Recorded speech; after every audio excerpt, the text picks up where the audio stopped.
Welcome to the Ecosystem Effect. My name is Victoria Ross. I'm going to be your host, and today we're going to be interviewing Jason Baird. It works. Okay. With Skinny R&D. That company specializes in surveillance tech, cybersecurity defense, AI research, and uncovering hidden digital threats. But I'm not going to give you all the details. We're first going to start off with a little icebreaker game to set the stage for the rest of the interview. So this is going to be like, I'm going to give you yearbook prompts, and you're going to fill in the blank with an experience from running Skinny R&D. So, most likely to change the world. So it's going to be a product or technology or initiative at SRD that has the biggest potential and impact. Well, I'd say AI. Not this is anything we invented, but a lot of our products are starting to incorporate that. And it's if you're of the attitude at the moment that I'll start using AI when it gets more mature and when it gets to where I can type something in, it doesn't hallucinate. Like if you're of that attitude, you're already losing. Yeah. I'd say probably AI. There's just too much. There's too much at stake. Like we're a real small company, and if you have we have one person for a while who is doing some of our development, and what used to take, let's say, like a team of people 3 months to do, we could take one person and have the same task done in 2 weeks. So it's actually insane. Yeah. The efficiency you can leverage is amazing. Yes, I agree. Okay, so the mentor MVP. So a person or group who has been a game changer for the growth of Skinny R&D. I had a buddy that I went to college with who was a defensive lineman that I kind of looked to for a mentor. His name was Craig. I called him the fat guy because he always called me Skinny, and actually that's how I got the name of our company, was because he always called me Skinny. Wow, I was going to ask you that too. But yeah, he got out of he was really odd in that he went to college not to figure out what to do, but he went to college because his parents wanted him to go to college, and he went into business to test the theories of the stuff that he wanted to do in real life. So when he would be asked to write a report on a business, then he would put his own business ideas in there and say, there's this company that I met that does this. And there was no company that did that. He would just see what they thought. Yeah, he'd write his report, and then they would come back and they'd say like, oh, this is really good, or this is, I think about it. Like, and so that's the way he kind of. That's so smart. Yeah, and he kind of made college work for him, right? And instead of just kind of like, he didn't care about the degree. Yeah. And so, but he got out of school and started pretty much a rental business empire, and then decided to make I don't know if you've ever been to Chick-fil-A and saw in the bathrooms, sometimes there's a mouthwash dispenser on the wall. It's called Got Fresh Breath. He made that. That's his product. Wow. And so when I started, when I was in DC and started trying to figure out this whole business stuff and figuring out what I want to do, like I called him up. Hey, this is what I'm thinking. And like, so for me, it was him. No one really discusses the value of the education that someone's getting. That like, hey, on the outside world, this is what this degree is worth. Not just that, but hey, this has to translate to some appreciable skill that somebody wants to hire you for, or this needs to translate to something that you're going to do and bring into the world. Like, there's a reason that you're here, and at some point you have to stop being a generalist, because that's what education is. It's mostly just teaching you to be a generalist, and you have to go into specifics. You have to get into a niche, and if you don't, then you just look like everyone else. Yeah. Going after a job is a competition, and people tend to forget that. Like you are up against someone else. Yeah. And unless you have specific skills that they're looking for, unless you have a skill base, then you don't have anything to offer. And I like what you said about making school work for you, because I think young people, like, they'll go to school and it's like a thing that they know they have to do, so they just go and they approach it just like high school. They just do what was given to them. You just think you have to keep going just like you were in high school. And the issue that we've kind of, one of the things I realized too late in my college career was that the professors that I was taking classes with are the world's leading expert in one specific thing on the planet. Like, they got a doctorate, right? So that means that there's one thing that they know better than anyone else. Yeah. And the unfortunate thing is I waited till the end to realize that and didn't start picking those professors' brains about those things until my senior year. And that led to research opportunities. It led to, them kind of taking me under their wing, a little bit of mentorship there. But had I kind of known that as a freshman, and someone said, "Hey, listen, the people who are in front of the class, like they're not just, they might be terrible teachers, they might be great teachers, but they are really, really good at something." Yeah, they have experience. Yeah, and so if whatever they're really good at kind of is what you want to go after, then you need to get really good, be really good friends with those people. Yeah, networking. Yeah, for sure. Best collaboration. So a partnership or teamwork moment that really stands out in your mind with Skinny R&D. I think that our best collaborations come from our customers. So we are in a segment that is mostly government in nature. And so the thing is that in a traditional business sense, if you have a customer, they can kind of tell you like, "Hey, it would be really nice if you made something like this because we'd totally buy it." Feedback. Well, yeah, if you get that from a government person, it's really rare because legally, from my understanding, that obligates them to buy, right? So it's they Is it a rule? Yeah. So like there's been cases, if I remember correctly, there was a case in the past where somebody went to a Pentagon official and was like, "Hey, we're coming with this thing," and they were like, "Oh, that's great. If you were to make it, we totally buy it," and they made it. And then the government's like, "Well, we're not really ready to buy it. We don't really have the cash for that." And they're like, "That's too bad." And they took them to court and they won because That's a law? Yeah, it can be held against a government person. Wow. It's just like a government person can't tell me if I'm on contract as a contractor. They can't tell me that I did a great job. They can say that I did the phrase. I always forget the phrase. But essentially, they can say that I've met the obligations of the contract. I've been sufficient, right? But if they say that I've done a great job, there are some contractors that are out there that would hold that against the government and say, "Hey, well, you should hire me again because your government guy said that I did great, and that's worth something when I rebid the contract." Right? Yeah. People will submit quotes with a proposal saying, "Because this government person said this," which can get them in hot water. So, like the best collaborations we have are when we are kind of upfront with our customers because we're very transparent about like what we're doing, what we're making, like how we're making it, and then they sort of show us their problems. Yeah. And so we've had things where people have come to us and said, "Hey, listen, we need a class to be made because we have some people that need to be educated in a certain way. Like we have this problem. The problem is that we keep sending people to this class, and the class that they're going to doesn't meet the specifications for what we need. And on top of that, the class puts our students in a very uncomfortable situation because they don't trust the companies there, or they don't." They're uncomfortable with other students that might be in the area that might make them feel uncomfortable about questions they might ask, and so they'll come to me and say, "Hey, we have this issue." When they share that issue, then you can kind of go, "Oh, okay, well, I'm pretty sure we can make something better." Yeah. Right? And then you go out on a limb and you make that product. But those, anytime somebody trusts you enough to share the problem.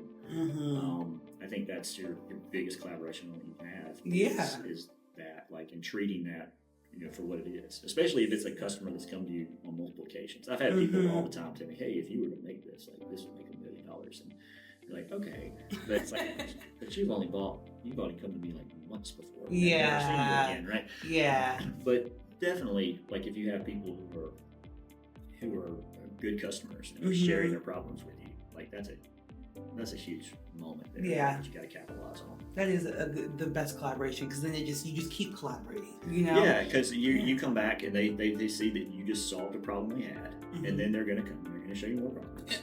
Like hey, can you figure this one out this time? And that's, I think, anytime we've experienced any sort of significant growth is because we've solved a problem for the customer that was a unique problem, or it was a problem that had to be done in a certain amount of time, or like they just it was something that was on fire in their mind. we solved it, and then they just look for reasons to keep supplying you with what you need to keep going. Yeah, that's amazing. That is amazing. Okay, the unsung hero. So a tool, resource, or person that plays a crucial role behind the scenes. First, before you answer that, how many people are on your team? I've only seen you and one other guy. Yeah, so our team is me, kind of running the circus. Josiah, he's a remote worker out of Utah.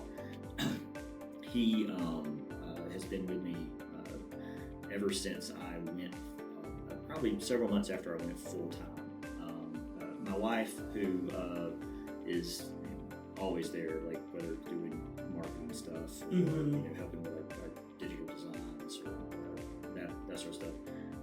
And so it was just us three since 2022, and then or 2023, yeah, and then we have recently hired an intern, Dalton. He's done really well, and we have kind of a host of different 1099 employees that are kind of in and out and don't need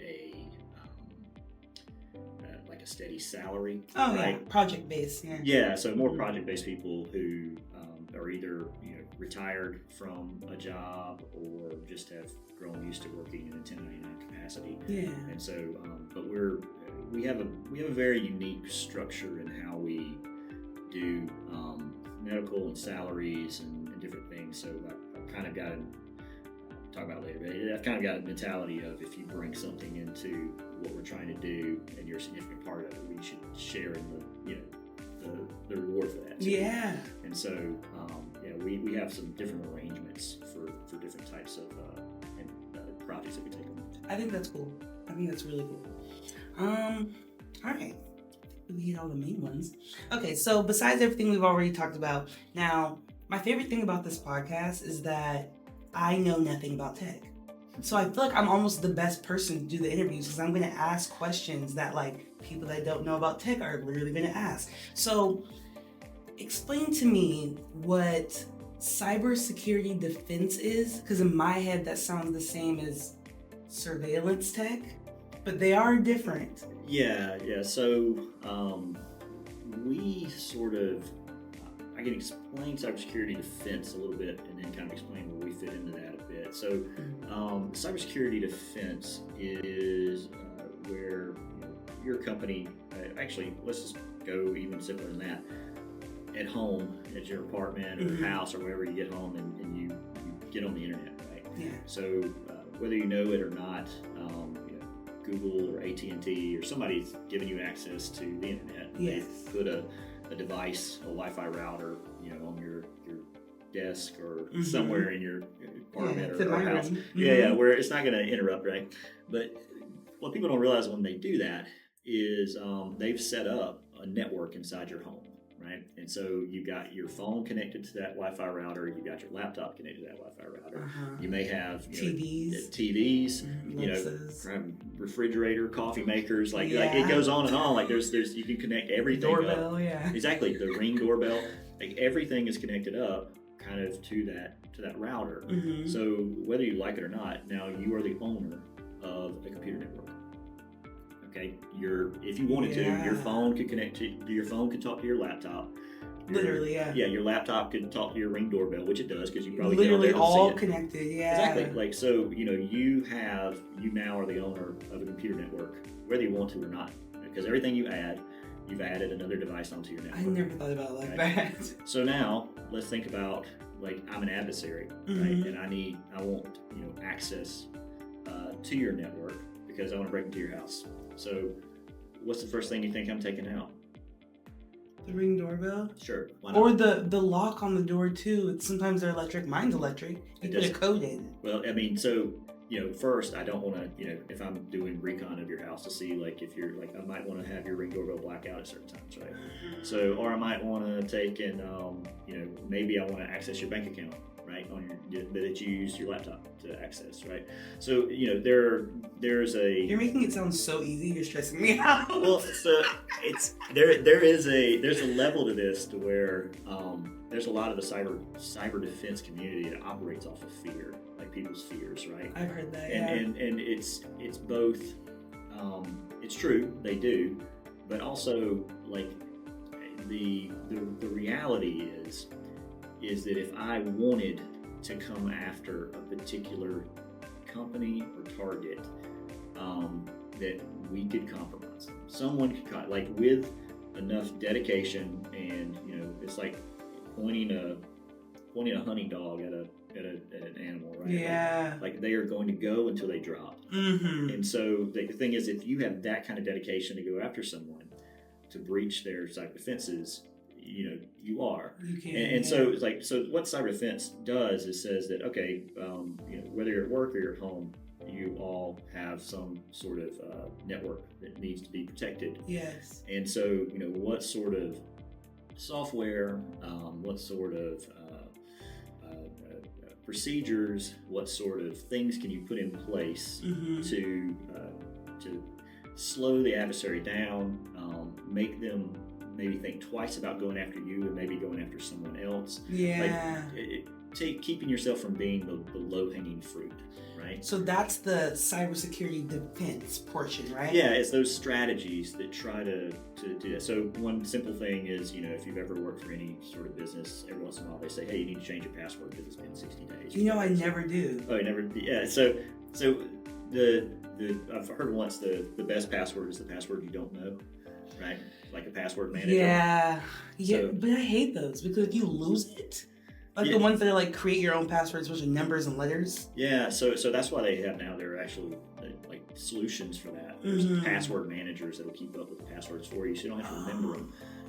And so there's different ones. There's some of them that are online that'll help you do that. But then people say, well, what if somebody breaks into the one online? You sorry password. Like, so there are certain that's been thought through though. So some of those solutions, they don't actually store your password.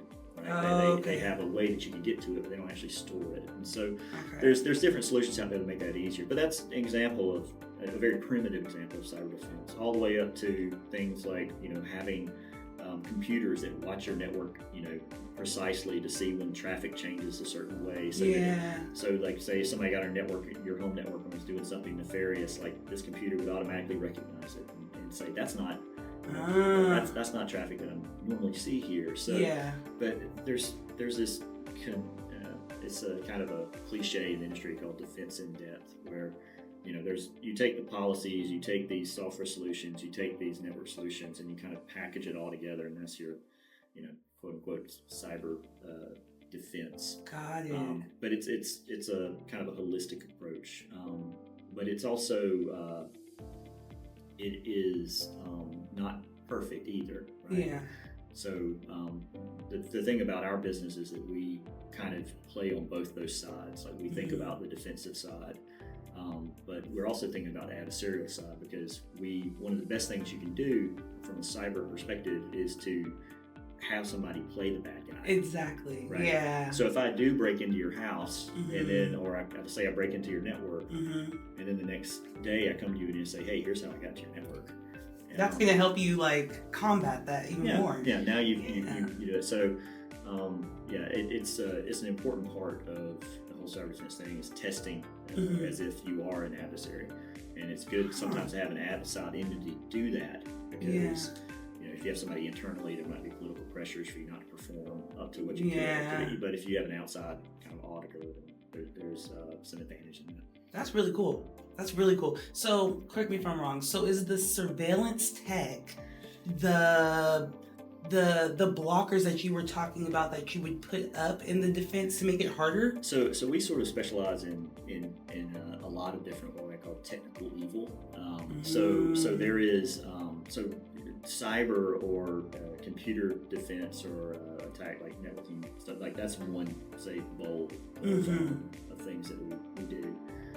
The other thing is in the realm of what I call technical operations, and what that is stuff that is kind of not necessarily. It can be included in network and cyber defense and things of that nature, but it's often outside of that. So let's say you go to an Airbnb and someone's put a hidden camera in the Airbnb, right? Yeah. So you hear about it happening all the time. Yes. So that would be a technical operations thing. That would be a technical surveillance thing. It doesn't have to be connected to the internet. It doesn't have to be connected to a network. It could just be a camera just recording to an SD card. So like a camera. Yeah, or let's say you go there and somebody's put a let's say we're having a private meeting. Oh, a microphone. Yeah, it could be a microphone, right? It could be. So when you talk about technical surveillance, like it could be this, it could include stuff involving computer networks, but it also includes stuff that's way beyond that. It's spying, though. It is. It's and it can get to some very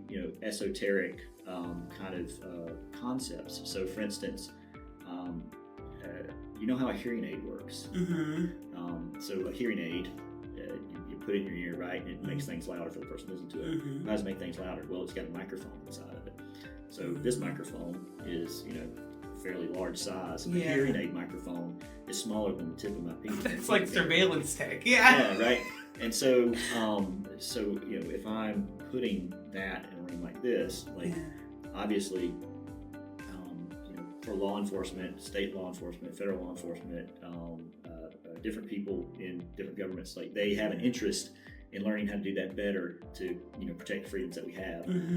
On the flip side of that, there are people who use that for nefarious means. So those people, we also teach people how to find those things. So how to find the mics, how to find So in the technical operations bucket, you have technical surveillance, which is the bad guys going after stuff, or the just people trying to get information.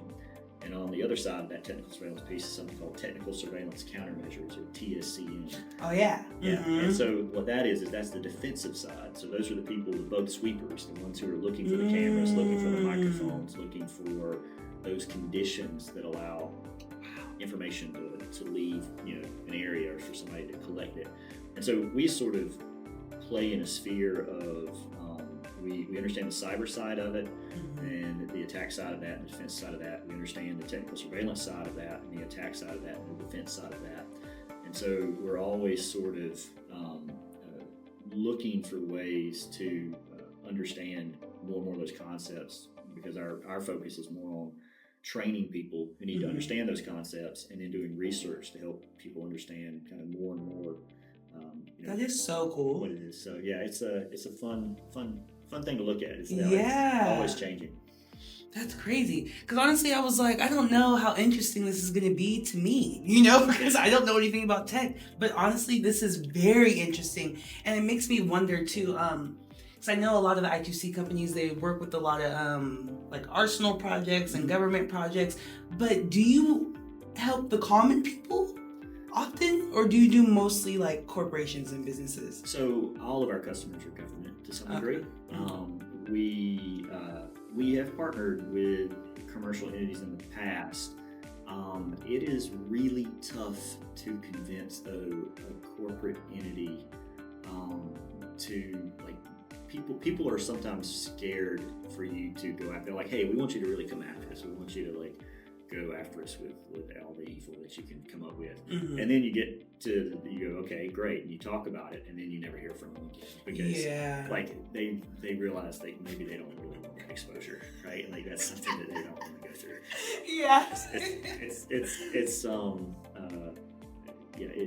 It's like a medical procedure, and most people are like, nah, I think we're good. So for now. Yeah, but the people who do have a stomach for that sort of things are government entities. So it's not that we don't want to help. Like here's a great example. So technical surveillance countermeasures is in and of itself a commercially, like you can hire a bug sweeper tomorrow. I could give you somebody's name. You go out, you hire them. They come to your house and sweep your house.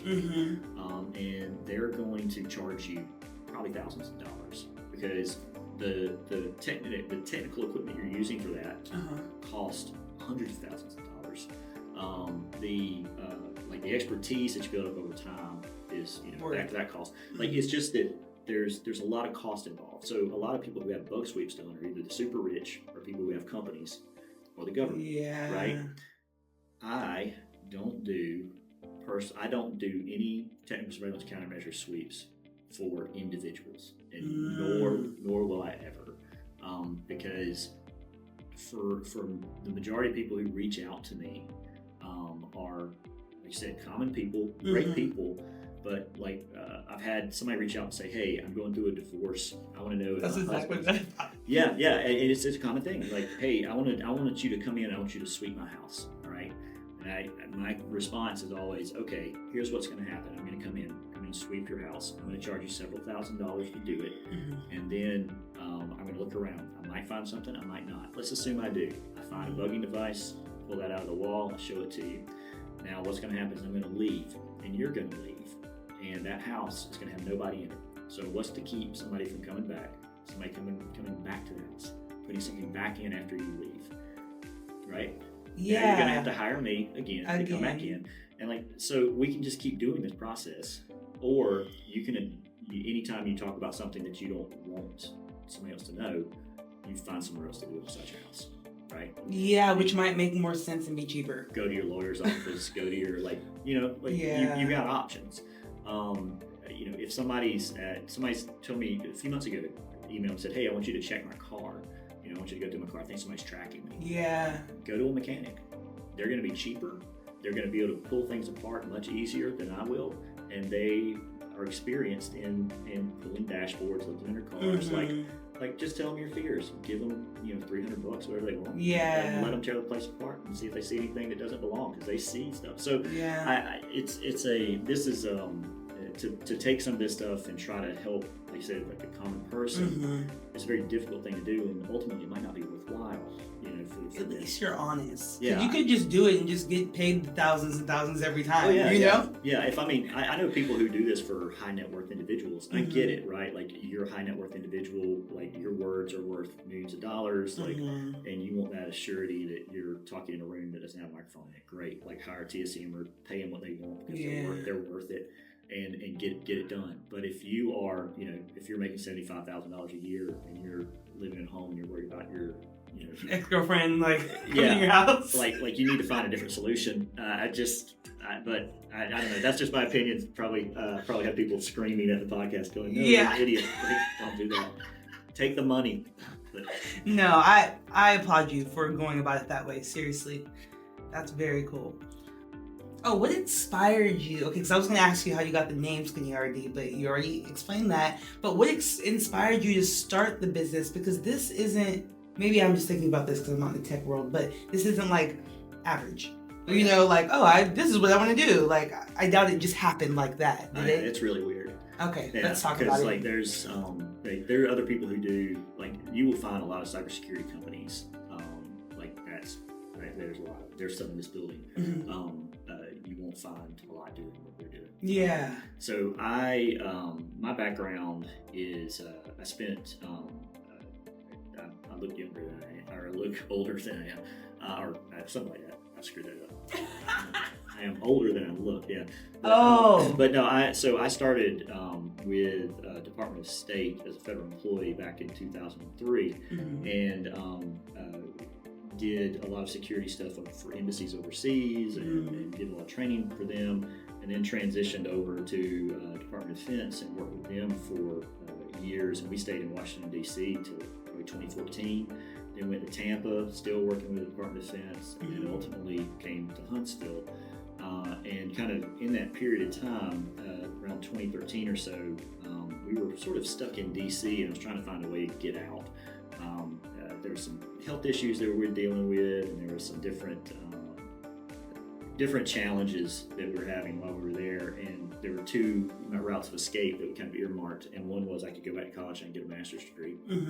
Because anytime you put a master's degree on top of a decent bachelor's, your earnings potential is going to go up to a degree. It will have a ceiling, but it will be more, right? And your options open up. The other option was to start a business. It was going to cost $30,000 to go to Virginia Tech to get the degree that I was looking at. It was going to cost $5,000 to try out the business idea. And so we kind of, me and Brandy talked to each other. It's like, if we lose the $5,000, how cataclysmic is that? And we're like, well, it's going to hurt a little, but it's not going to be that bad, right? It's recoverable. Yeah. So we made a decision to try the business, and I had an idea for a piece of hardware that technical surveillance countermeasures personnel would use. It was a kind of a bolt-on system to an existing piece of hardware. Okay. And so I developed that out. It was something I had been working on at work, so I had to get lawyers' approvals to take it out because it's like, oh, well, you working on this work, you don't want to. You don't own this, yeah. Oh, I had to talk to 3 different sets of federal lawyers from different agencies to get the approval I needed to do it. Wow. That's one thing. It's like there's starting a business, like there's always gatekeepers and people in front of you, and that was one of them. So I got all the approvals. I made the product, and it netted. By the end of the year, we had made $60,000 off of a $5,000 investment. Off that one product? Yeah. I looked at my 401k at the time and went, why haven't I seen this sooner? Like it wasn't even. There was no parity to it. Like the amount that it was just the amount of. There was a lot of time invested, right? But like the time, the development costs, but the development cost ultimately was $5,900, and so we were able to sell. And you said you made how much? $60,000. That's beautiful. Yeah, and that was the seed money to start what the company is now. So we just reinvested it and kept going. So like after we made that product, then we decided, okay, let's start training. And so we started, training, doing the training classes, the TSCM training classes. And then after that, we kind of got to a point where I'm still working a full-time job during this. And so it got to where we were training so many people that the company I was employed with could no longer provide me health insurance under their own policies because I was gone so much. They loved having me around. I was ready to know what they were doing. And so they let me do it. But ultimately at some point I was like, okay, listen, I'm going to be gone 90 days this year. Like there's no way you can afford to keep, like this is, I've got to let go. And so then we went full time back in 2022. Wow. That's what's up. How does it feel? It's I like it because I like to be in charge of my own destiny. It's not easier. It is not easier. And people think that it is. They think, oh, just start a business. Let's just be easy. It's just me. That's why it's hard. There's this phrase of being your own boss, and every time I hear that, I translate that as having 8 bosses or 15 bosses because everyone else is your boss at that point. Like if you're working a full-time job, you have 1 boss right now, or maybe 2 or 3. But when you go out on your own, like every customer is your boss. Literally, especially if you have a client-based business, like I do. Literally, it's just more bosses. Yeah. I mean, I work way more hours. Like you work Saturdays, you work Sundays, you work 10 hours a day. But it's still worth it for some reason. Yeah, it's addictive. And I tell people, I bring on people all the time that I partner with to help me teach classes or do certain projects for me. And especially on the classes part, I always open the conversation up with, do you want to teach classes and be technical, or do you want to run your own business? Because if you want to come on board with me and be under Skinny R&D banner, like there's a certain package I'm going to offer you to help me teach and help me do things. If you want to run your own business, I will still work with you, but that is a different thing. And you need to realize that that's on one side, I will pay you to show up, be technically nerdy, and teach, and I will just give you a check. The other side is you get to run a business and do that too. Yeah. So and I always give that choice because there's a lot of people out there who don't want to run. My first employee I did that with. I was like, do you want to do the cool stuff, or do you want to run a business and do the cool stuff? He's like, I just want to do the cool stuff. Hey, at least they know what they want. Yeah. You know, saves you a lot of time and hassle. Well, and it saves them a ton of problems down the road because the last thing you want to do is, get deep into your daily work and then realize that you're staying up 9, 10, 11, 12 o'clock at night trying to get your payroll done, or trying to figure out the tax that you missed, or realize that you didn't pay your business whatever thing this time around. And so if they then realize like, oh wait, like I didn't even really want to do this. I just wanted to do the thing. Yeah, right? So the thing. Yeah, like let me do the thing. Like let me teach the stuff, or let me, Yeah, exactly.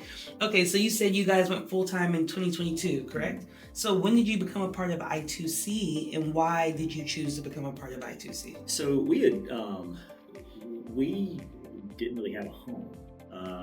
We started all of our classes that we taught and contracts that we were running. We were doing the contract stuff out of my home, or when we would teach a class, we would partner with a local company, and we would use their classroom space, or use somebody else's, or buy a classroom space for a week, or lease things out to do a training. And what was happening was the level of the business was growing to such a pace that there were no rooms left in my house. So me and my wife own an 1,800 square foot house, and when we've always lived in a 700 square foot apartment until we lived in Huntsville. And so when we moved here, like my wife was literally roller skating around the house because there was so much open room. We didn't do anything, didn't know what to do with it. So we turned one of the bedrooms into what we called the logistics center. And it had racks and shelves and stuff in it. And then our dining room was my lab. We have shelves that go up 12 foot up a wall, like it going in there. Like there's like the house became an office. Yeah, naturally. And so we were looking because we were outgrowing those spaces. And so we had tried to get in contact with I2C in the past, and I just missed opportunities. Things just didn't work out, or the email didn't go through, or whatever. And then we I talked with someone who works a lot with I2C.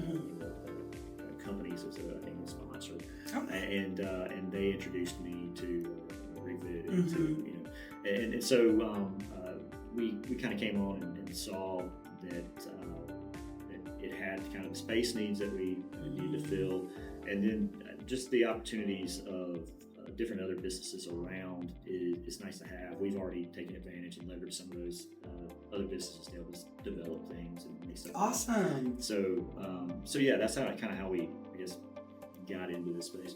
Yeah, that's very cool. And I'm glad you touched on the end about like collaborating with other people.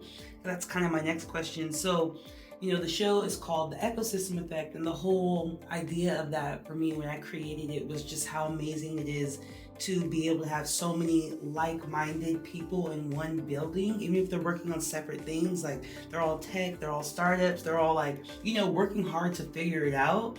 And what was that a benefit that you thought of when you got here, or is it something that you realized when you were already in the space? The last, I say 4 or 5 years of my professional career, I did a lot more collaboration work than I did technical work.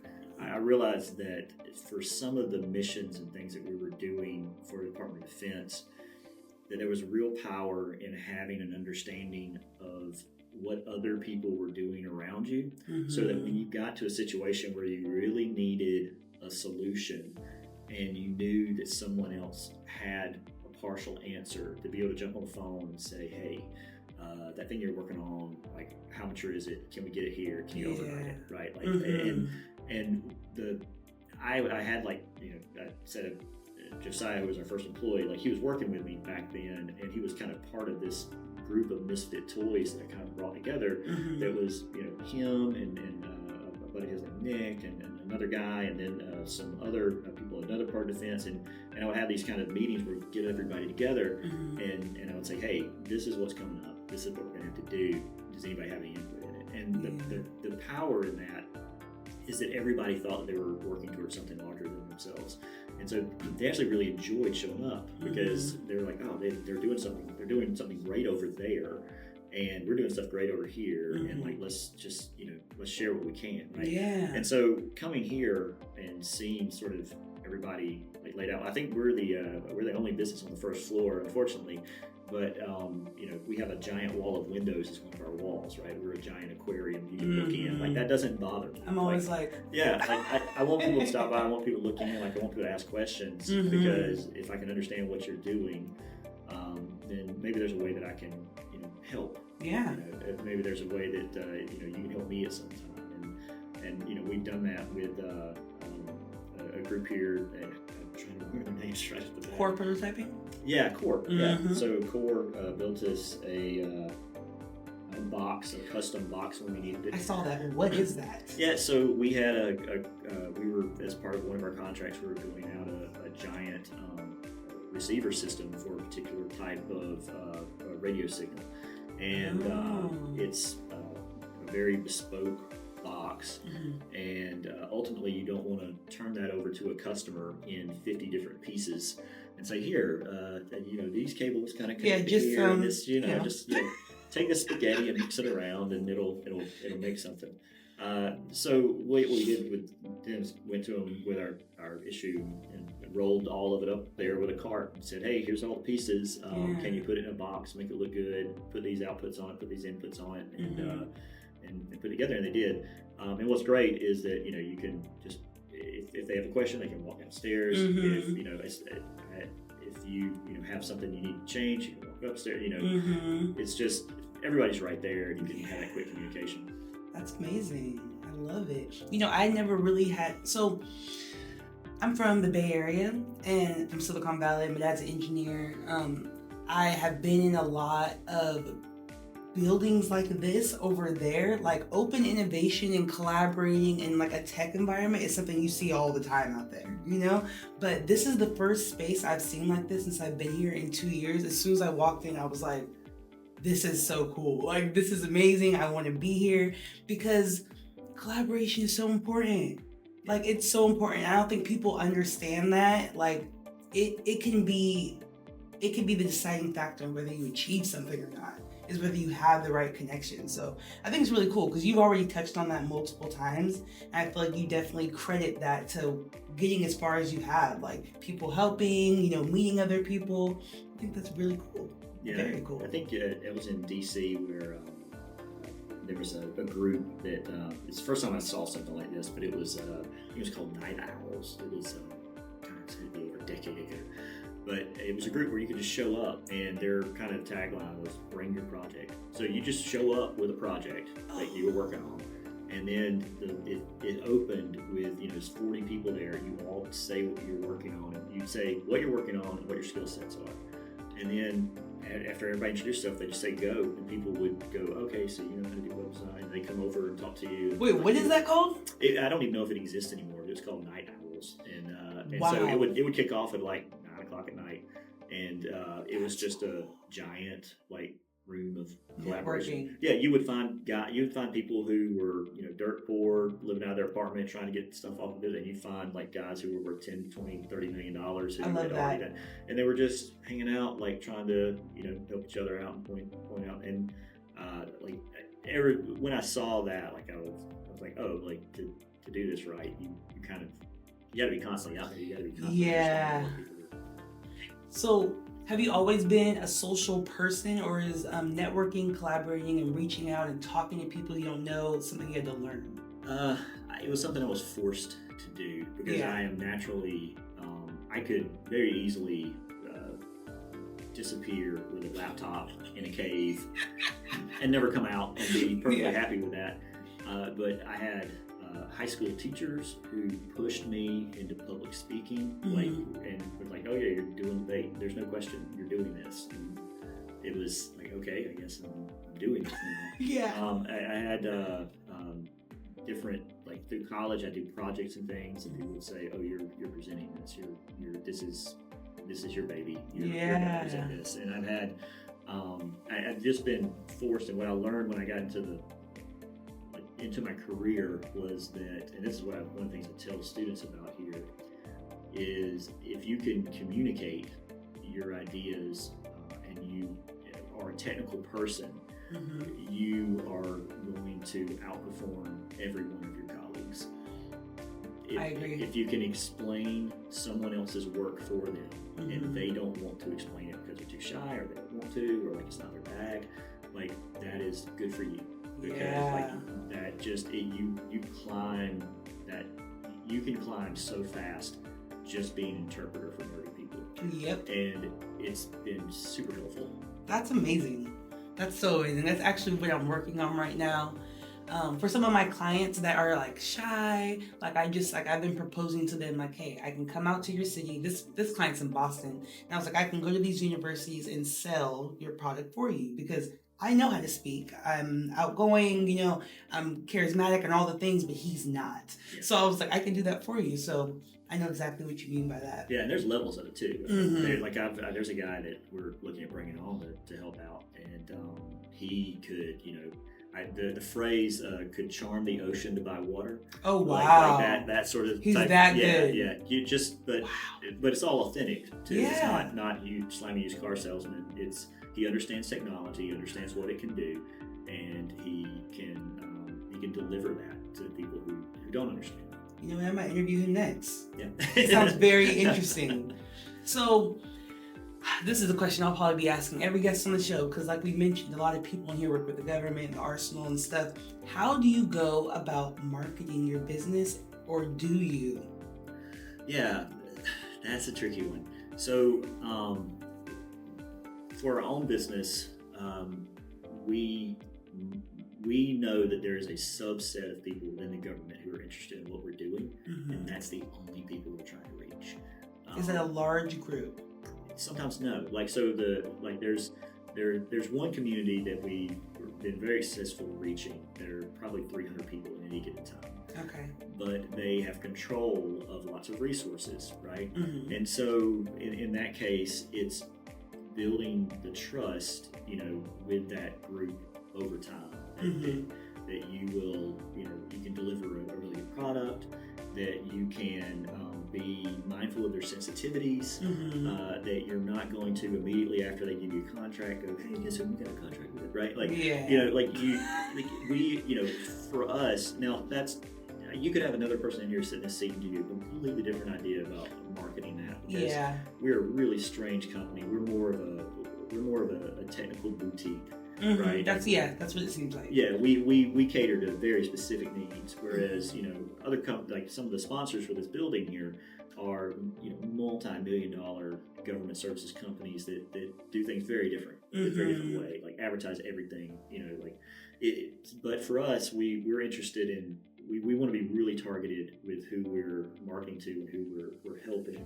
Yeah. And so, but as far as getting a contract or something with a government entity, what I would say is, and this is very common advice that everybody gives for business, but find out what their problem is, follow out what their need mm-hmm. is, and then become a monopoly for that solution. Yeah. We have people all the time telling us oh, well, you're gonna have to be compliant with this, you're gonna be compliant with that, but there's stuff that we have that you can't get anywhere else. Mm-hmm. No one else sells that service or that product. People come up and say, hey, we need you to give us quotes from your competitors, and they go, there are none. Yeah. There's no try to go find this particular class somewhere else. It doesn't show up. It's not a thing that can be made. And so for us, we've kind of we're going after very specific needs, very niche needs that no one else can sort of get a hold of. And so my advice is terrible for somebody who's wanting to start a government services company. So if you want to get a company to come into the government and say staff a large cybersecurity center, mm-hmm. we're not those people. Yeah. Right. That's not what we do, because there are 50 other companies that can staff that place as well. Mm-hmm. But we do, it seems very specific stuff, and so we try to be the best at that particular thing. And we're in markets where there's little to no competition for those particular things as well. That's really interesting. Yeah, that's at least how we've done it. But I tell people all the time, I'm a really bad judge of other people's business ideas, mm-hmm. and so there's other ways to get at that you can, there's so many different strategies that the government gives, and you've probably heard this before, the government gives sometimes for small businesses, if you're a minority or you're a veteran, mm-hmm. or you're a woman, or mm-hmm. you're a business, or there's all these different cutouts that you can do to kind of leverage to get into government, especially if you're underserved, right? Yeah, like there's a lot of programs for that. Yeah. But I'm none of those things, right? So for me, it was always, okay, I see something where part of that government community is not being served, so I'm going to kind of do that because I don't see anybody else doing that. That's really cool because not everybody has the confidence to do that. It's almost because to me that sounds nerve-wracking, going into an area where you say your client base is small. Yeah. So but like you said, you try to be the best. Yeah, there's no one else to choose. There's a very old forum post that like people who are my age probably heard at some point. It's called the 100 True Fans post. It was some of it got on Reddit, some of it was just on a forum on a website, and I can't remember who did it, but the idea was if you could get 100 true people who believe in what you do, that you would never have to worry about salary for the rest of your life. And it's not even that much when you think about it. Yeah, like if 100 people gave you, $20 a month, so that would be what, $2,000, yeah. Right? So $2,000, so that'd be that's $20,000, right? Okay, at this point that probably isn't enough. But what if they gave you $100, right? What if they refer you to other people though? Because if those 100 people really believe in you, they're going to tell other people. Yeah, and that was the point of the whole point of the post was that you can leverage a very small amount of motivated people to get an outsized return, and that's made my whole career. Wow, I love that. I love that so much. All right, well, looking at the cybersecurity landscape, where do you see the industry heading in the next 5 to 10 years? Which is such a crazy question now because of AI. So, I'm really interested to hear your answer. Well, not just cybersecurity, but I'd say just computer science, computer programming, anything computer-based. There's going to be some drastic shifts in what we think about now as a person doing, like what do people do for jobs, right? Yeah. And so I was talking to a friend the other day who was in government, and we were talking about the whole concept of AI and what that would do, and whether or not his job would exist. Now, his job is something called a core, so that means that he runs government contracts. Like that's his thing. Like, so he's a government guy that has to make sure that that company's doing the right thing, that they get paid, that they're invoicing, that he's got several companies he's got to keep. But the thing is that his job is a very creative job because the company A is going to have some problem that's not in the regulations that he has to now figure out on the fly. Okay, do I let him get away with this, or do I do this, or do I adjust this a little bit in the contract so that they can make this happen?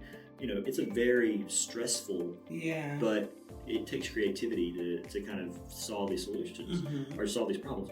But I told him the thing that's going to happen though is that person that you tell right now to say, hey, can you go look this up and figure out if this is possible and that, and where this is, and what these regulations are, that person disappears. They're getting replaced. Yeah. And his job's going to get easier. Well, his job, he's going to have more immediate access to the information that he needs to make creative choices that he does. And my thought is I'm more of an optimist because I think that, yes, their jobs are going to go away, and I think that there will be more creative jobs that will take place. Is that the people who are going to thrive in the upcoming kind of economy are the ones who have either A, very specific technical skill, or B, kind of in both cases, even if you have a very technical skill, you are using your brain to figure out creative solutions to problems. Creative, things AI can't do. Well, things that AI are, AI has to have a purpose, right? And for now, we kind of direct AI towards that purpose, and you're right. So a lot of the creativity of, do we, do this or that? Problems are very complex, and so it's sometimes hard to put it what's the next class I'm going to make, right? I could say, hey, AI, make me a class that looks like this. It probably would, but it's not going to have the feeling that I want in it. it's not going to convey the attention to the students or the feel that I want. It's not going to. Correct me if I'm wrong, but it's going to get that answer from something it found on the internet.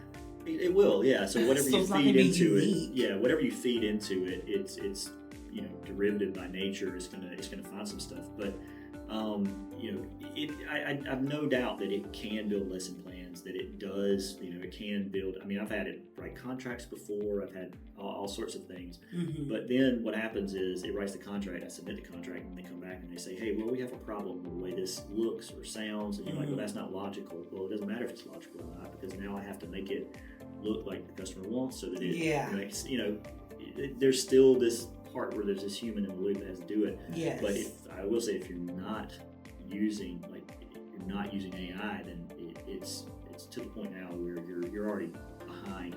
We had a talk with a colleague the other day who said we were talking about computer science and programming, and in the office here we have this thing now where we think that computer programming will be taught in technical schools and not in colleges soon, because it is a blue collar activity. It is a technical skill to program, and maybe the first semester you learn how to program a particular language, and then the next semester you got AI to do all the syntax and stuff for you. Once you understand logic flows and how things move in code, then you're going to have the AI to assist you to do the rest. And like, why is that a college degree?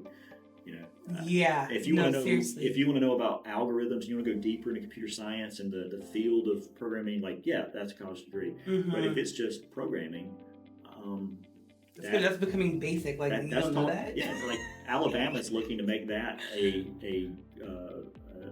class to graduate high school, right? So I think that's great. So why not be a technically oriented degree like welding or pipe fitting or electrical, or all of those are skilled labor jobs that pay really good, and programming can be right there, but you're probably not going to be doing a lot of the coding yourself. It's going to be AI that's going to be doing the actual programming. You're going to be overseeing it. You're going to be using your creative self, that understanding of flows to direct that. Yeah, and when I asked that, I was kind of thinking about the area where tech and computers and stuff, but there's not going to be an industry that won't be propelled forward by AI. I can't think of one. The first one that came to mind was cleaning houses. But even house cleaning, for big companies that do a lot of house cleaning, there's going to be their computer programs and how they know where they're going and how to set up appointments. I'm sure they'll be using AI for that too. Well, yeah, I mean, why not? Amazon, I think, what is it? The cameras that are on the vacuums, the vacuum robots. Yeah, I have those. Yeah, so those images stuff go back to Amazon because they have an interest, a commercial interest in understanding how your house is laid out, what things are where, right? So there's a world that exists to where Amazon can have Amazon maids that would understand that when your robot gets to the point where it's it's really dirty in here. I can't dust those baseboards. I can't get on top of that counter. There's dishes in the sink, and all of a sudden the maid comes, shows up because the AI crossed the threshold. The AI learned oh, our house is really dirty. It's time to get the maid in here, and you would pay for that service. Yeah. Did you hear about what Walmart's doing? I don't think so. They're going to be able to tell when you're running out of certain food in your fridge, and someone's just going to show up to your house and put the food in your fridge. I don't know if I'm going to use that service, but I think that is insane. Life is almost getting too easy. Do you know what I mean? You don't even have to think about what you need to get from the grocery store. You don't have to pick your own outfits out anymore. They have AI to put your outfits together. It's getting crazy. But I have two more questions. So, what has been the biggest lesson that you learned as an entrepreneur? If you can think of one. Oh man, there's been a lot. I know. Give me the most recent. There are always everything is hard. Thank you so much for saying that. Everything is hard, and there's nothing that you will do that is not difficult. Whether there's gatekeepers that you just have to go through 40. I remember one time I was sitting in front of a stack of paperwork that was 40 pages. It was a 40-page contract that I had been written to execute. And all these government contracts are like this. What? Oh yeah, they're 40, 60 pages long. There's so much in there that, like, I tell people that one day if somebody comes up to my door, knocks on the door and says, hey, we got to take all this away because you fill out this form wrong, I'm going to go, yeah, probably so. Because it's so thick of stuff that you cannot read through. But I remember my wife coming in and seeing me at like 9:30 at night, like reading through this 40 pages. She's like, is this really worth it? And then I moved the papers out of the way and I looked at how much they were paying me and I went, yeah, it is. Don't worry about it. 100% is. But like there's a level of, there's a threshold that is always there. There's a difficulty, you'll cross it. And there's another difficulty, you'll cross it. Another difficulty, you'll cross it.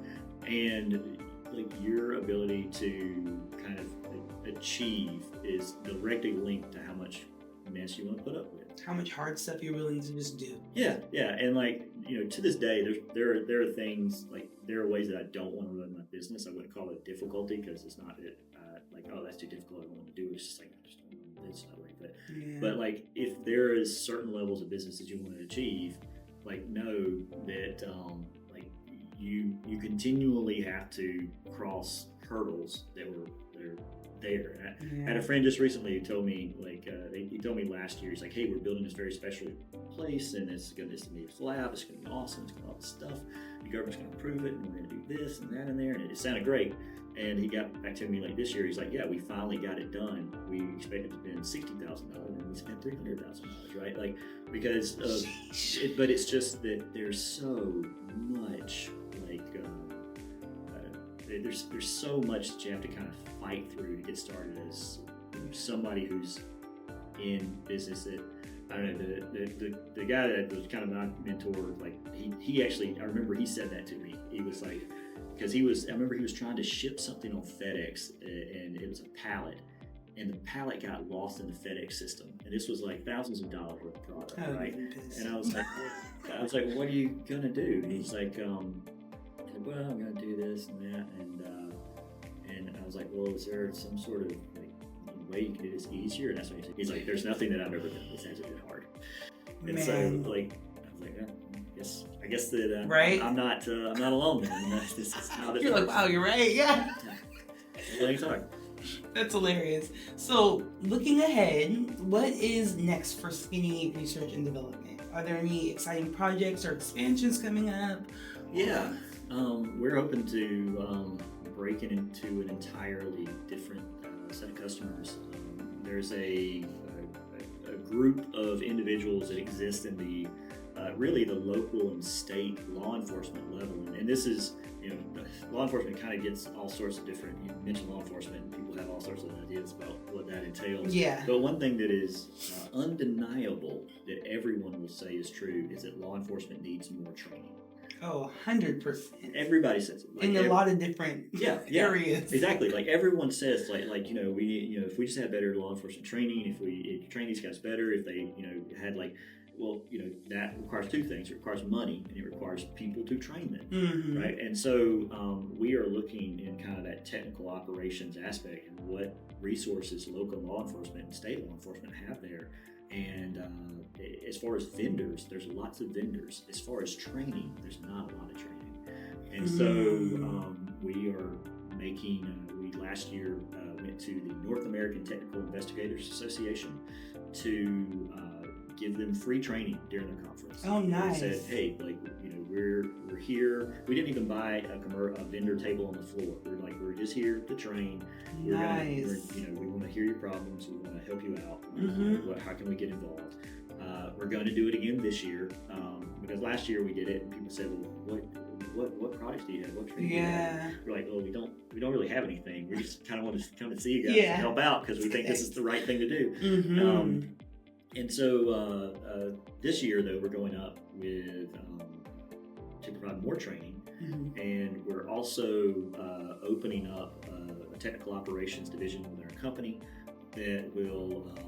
We're going to have a class called Covert Surveillance Fundamentals, so that some of these, and we're going to we're offering it at a lower cost than our normal training, so that we can try our best to get local and state law enforcement involved in it. because they just don't have the money, right? Yeah. So we're trying to be mindful of what their budget is.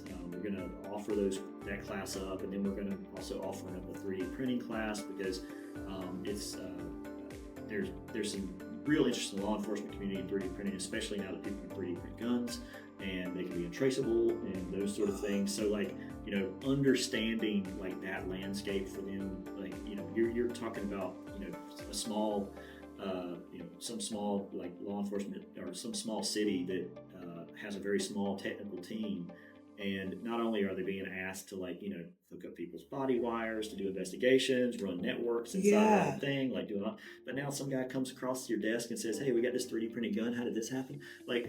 How are they supposed to even? They need you guys. Yeah. So what we're looking at is trying to figure out, how do we serve the technical people that are inside of those local and state agencies, and how can we get them what they need to be able to do their job more effectively, safely, and within the law. That's part of what we teach you too. Is hey, here's your bounds in the law. This is what you can do. This is what you can't do. This is how it can apply. So that's what we're looking at next. That's actually really exciting. I wish you guys all the success. That sounds really great.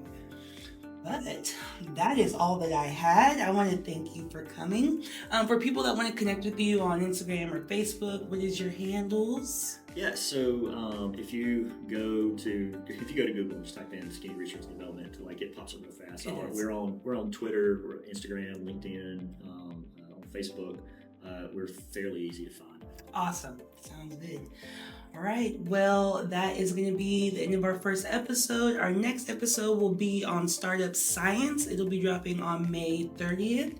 It's going to be about how science, engineering, and deep tech are fueling the next generation of startups. And remember, startups thrive on connection. So keep networking, keep learning, and keep growing. Until next time.